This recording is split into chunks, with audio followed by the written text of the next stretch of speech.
Halo sahabat peserta sekolah yang saya hormati, saya Nur Harsa Aryo Samudro, Koordinator Divisi Pengawasan Humas dan Hubungan Antar Lembaga Bawaslu Kota Yogyakarta, akan berbagi cerita tentang fotografi dasar. Bercerita tentang fotografi dasar artinya akan bercerita tentang elemen-elemen dasar dalam fotografi. Nah, berikut ini saya akan paparkan elemen-elemen dasar fotografi itu. Selamat mengikuti. Halo sahabat sekolah semuanya. Kali ini saya akan berbagi cerita tentang fotografi dasar. Ada elemen yang harus diketahui oleh teman-teman semuanya. Pertama adalah teori dasar segitiga exposure. Segitiga sama sisi ini ada 3 elemen. Yang pertama, elemen yang paling dasar adalah cahaya di sebelah kiri bawah, kemudian kecepatan di kanan bawah, dan yang di atas adalah diafragma. Diafragma adalah kuantitas cahaya yang masuk pada lensa ditentukan dengan apa yang dinamakan f-stop atau aperture. Aperture adalah pengukur besar kecilnya lubang diafragma yang dihasilkan. Ditandai dengan kode F dengan angka. Semakin besar f-stopnya, maka makin kecil pula diafragmanya. Makin kecil nomor f-stopnya, makin besar bukaan diafragmanya. Apa hubungan antara diafragma dan lensa? Hubungannya adalah 1, lens opening. Semakin kecil bukaan yang digunakan, maka semakin baik pula ruang tajam atau depth yang dihasilkan.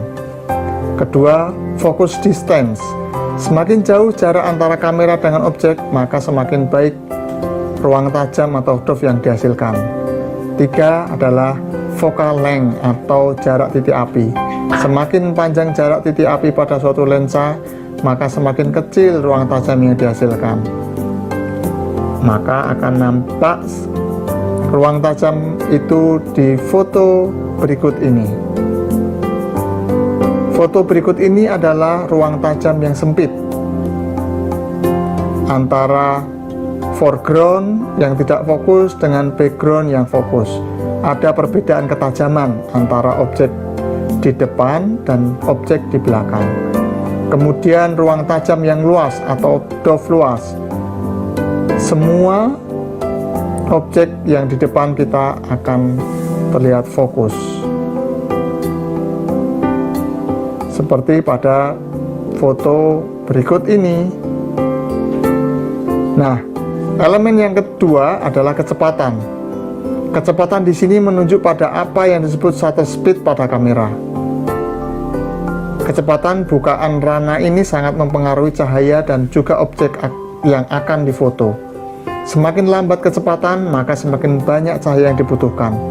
Begitu pula sebaliknya, semakin cepat kecepatan, maka semakin sedikit cahaya yang dibutuhkan.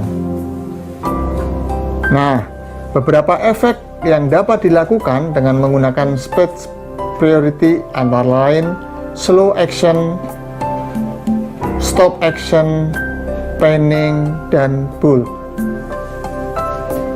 1. Slow action menggunakan pilihan kecepatan tertentu untuk menghasilkan gambar dengan objek yang tampak bergerak. Stop action menggunakan kecepatan di atas 1/125 detik atau 1/250 detik untuk menghasilkan gambar dengan objek tampak berhenti atau membeku. Panning menggunakan pilihan kecepatan 1/30 detik atau 1/60 detik dengan kamera digerakkan mengikuti objek yang bergerak sehingga efek background yang dihasilkan terlihat blur. 4. Bulb menggunakan pilihan kecepatan B atau bulb untuk menghasilkan efek garis pada objek lampu atau cahaya yang bergerak. Bisa juga dilakukan pada keadaan minim cahaya.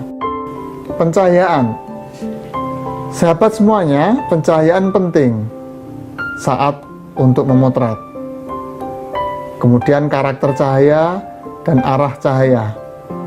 Cahaya atas, cahaya depan, cahaya samping, dan cahaya belakang. Macam atau arah cahaya yang dapat digunakan: cahaya depan.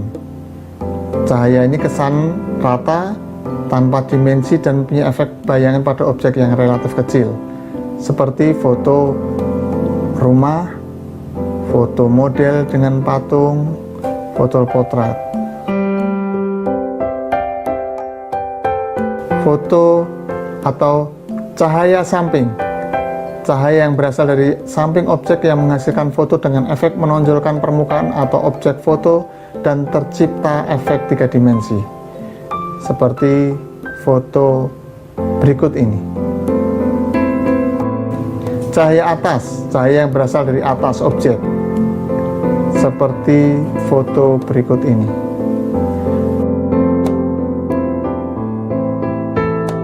Cahaya yang berasal dari belakang objek. Ada 2 macam efek dari cahaya belakang. Rim light, objek terlihat jelas dengan cahaya yang mengelilingi objek. Siluet, objek pada gambar terlihat hitam seperti bayangan, sehingga akan nampak profil atau kontur dari objek tersebut. Berikut foto cahaya dari belakang.